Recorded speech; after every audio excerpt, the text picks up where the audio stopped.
साथियों नमस्कार, मैं दिनेश कुमार सिंह आज एक नए विषय के साथ आपके बीच में उपस्थित हूँ। विषय है, अगर आवास स्थल आवंटन गलत हुआ है, अनियमित हुआ है तो क्या करें, कैसे शिकायत होगी, कौन कार्रवाई करेगा, कार्रवाई की प्रक्रिया क्या होगी, शिकायत देने की प्रक्रिया क्या होगी, इसके बारे में आज विस्तार से चर्चा करेंगे। आप जानते हो, गाँव में जो आवास स्थल आवंटन होता है उसका अधिकार भूमि प्रबंधक समिति को है और एसडीएम स्वप्रेरणा से भी आवंटन 200 वर्ग मीटर तक की जमीन का कर सकते हैं। इसके बारे में विस्तार से एक वीडियो मैंने बनाया था और वह अपलोड किया, जिसको आप लोगों ने देखा है।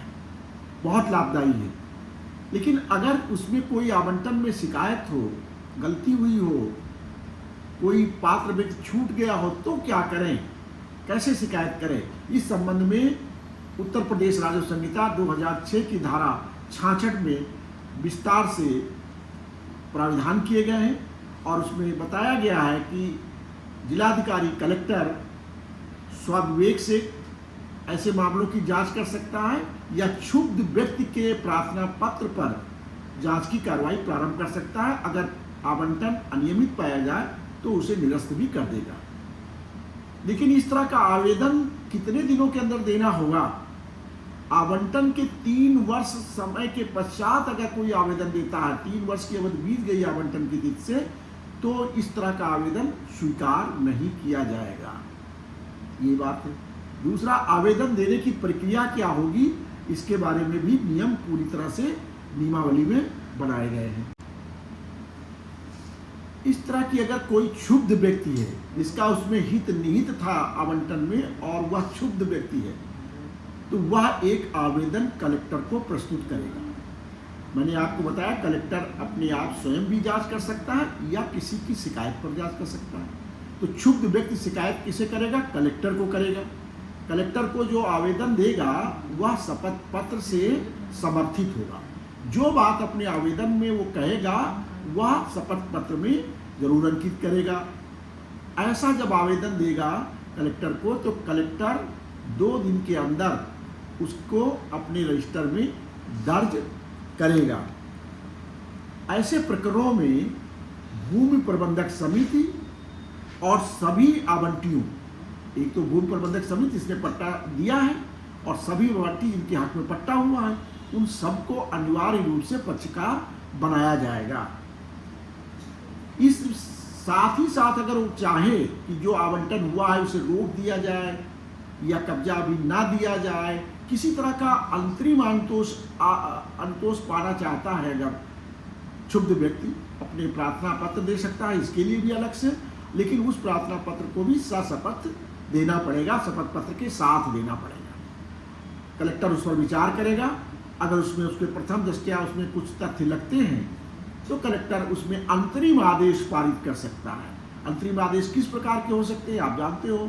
अगर आपने मांग की है कि जो आवंटन हुआ है उसे स्थगित कर दिया जाए, पट्टा प्रपत्र अभी वितरित ना किया जाए, या कब्जा ना दिया जाए, या किसी को निर्माण ना करने दिया जाए, तो वह कलेक्टर को यह अधिकार है कि उसके शपथ पत्र के साथ दिए गए इस प्रकार के आवेदन पर अंतिम जांच के अंतिम निर्णय के आने तक वह अंतरिम आदेश पारित कर सकता है।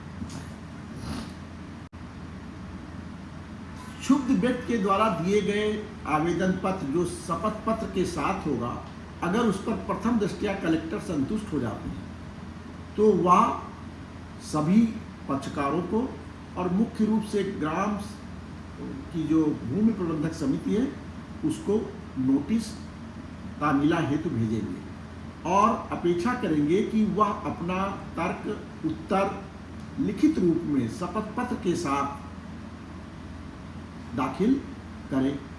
और अगर वो समय से दाखिल नहीं करते हैं तो उनको समय भी, अगर पर्याप्त कारण है तो 2 सप्ताह का और आगे का समय भी न्यायालय द्वारा, कलेक्टर के न्यायालय द्वारा दाखिल किया जा सकता है। जब प्रतिशपथ पत्र सभी पक्षकार दाखिल कर देंगे, उसके बाद उस पर प्रति उत्तर दाखिल करने के लिए वादी से अपेक्षा की जाएगी और वादी को इस कार्य के लिए 2 सप्ताह का समय दिया जाएगा कि 2 सप्ताह के अंदर वह जो शपथ पत्र दाखिल हुए उनके संबंध में प्रति उत्तर शपथ पत्र दाखिल कर दें, काउंटर एफिडेविट दाखिल कर दें और ये 2 सप्ताह का समय उसे इस तरह का प्रति उत्तर शपथ पत्र दाखिल करने का उसके पास होगा।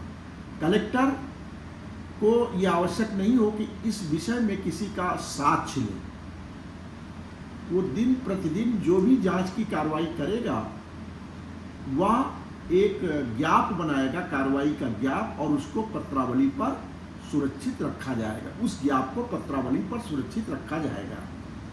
जांच करने पर अगर कलेक्टर का समाधान हो जाता है कि पट्टा जो हुआ है, आवंटन जो हुआ है या आवास स्थल आवंटन की जो कार्रवाई हुई है उसमें कुछ अनियमितता है, अगर संतुष्ट हो जाता है तो आवंटन को वो निरस्त कर देगा, आवंटन को निरस्त कर देगा। कलेक्टर प्रकरण दर्ज किए जाने के, देखिए पहले समय सीमाएं नहीं थी, लेकिन जब उत्तर प्रदेश राजस्व संहिता बनाई गई तो उसमें समय सीमाएं भी इन सब कार्यों के लिए निर्धारित की गई हैं।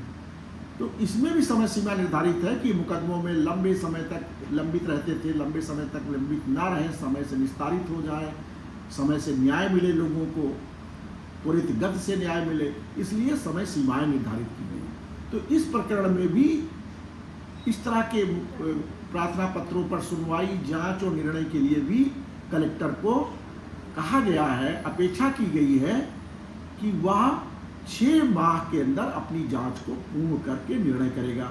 अगर 6 माह में निर्णय नहीं कर पाता, जांच पूर्ण नहीं हो पाती है, तो उसे अपना कारण पत्रावली पर लिखना पड़ेगा कि किन कारणों से जांच पूरी नहीं हो पाई और जांच को आगे जारी रखना है। तो ये चीज़ जो है स्पष्ट है। तो जो लोग क्षुब्ध व्यक्ति हैं जिन्होंने इस तरह के आवेदन दे रखे हों, वह अगर 6 महीने में कार्रवाई कलेक्टर द्वारा पूर्ण करके अपना निर्णय नहीं सुनाया गया, क्योंकि इसमें साक्ष्य कोई किसी का दर्ज नहीं करना है, जो शपथ पत्र के साथ कागज आएंगे, अभिलेख आएंगे, उन्हीं पर विचार करके सुनवाई करके आदेश पारित करना है। ये समरी प्रोसीडिंग है। तो इसमें जो जांच अगर 6 महीने में कलेक्टर द्वारा आपके आवेदन पे ना पूरी की गई हो, तो इस नियम का हवाला देकर के आप उनको एक प्रार्थना पत्र दीजिए। अगर फिर भी नहीं करते हैं तो आप IGRS के अंदर मुख्यमंत्री हेल्पलाइन पर अपनी बात को कह सकते हैं। ये भी है। तो साथियों, इस तरह अनियमित आवंटन के संबंध में प्रार्थना पत्र देने की विधि, प्रार्थना पत्र पर सुनवाई की प्रक्रिया, प्रार्थना पत्र पर निर्णय की प्रक्रिया कितने दिनों में होगी, प्रत्युत्तर शपथ पत्र कितने समय के अंदर देना है, ये सब बातें स्पष्ट हो गई। तो कभी कहीं किसी ग्रामवासी को इस तरह का लगे तो इस वीडियो के आधार पर जो ज्ञान प्राप्त हुआ है उसका लाभ उठाते हुए आगे की प्रक्रिया शुरू कर सकता है। मैं इसी तरह के वीडियो बना रहा हूँ जिससे गांववासियों को, प्रधान भाइयों को ज्ञान बढ़े और छोटी छोटी बातों का ज्ञान होने पर मुकदमेबाजी, विवाद कम होते हैं। अनुरोध करूंगा जो लोग मेरे इस चैनल से अभी तक सब्सक्राइब ना किए हों, सब्सक्राइब कर लें, जुड़े रहें। इस तरह की सूचनाएं, जानकारियां सबको मिलती रहेंगी। सबके प्रति बहुत बहुत आभार, धन्यवाद।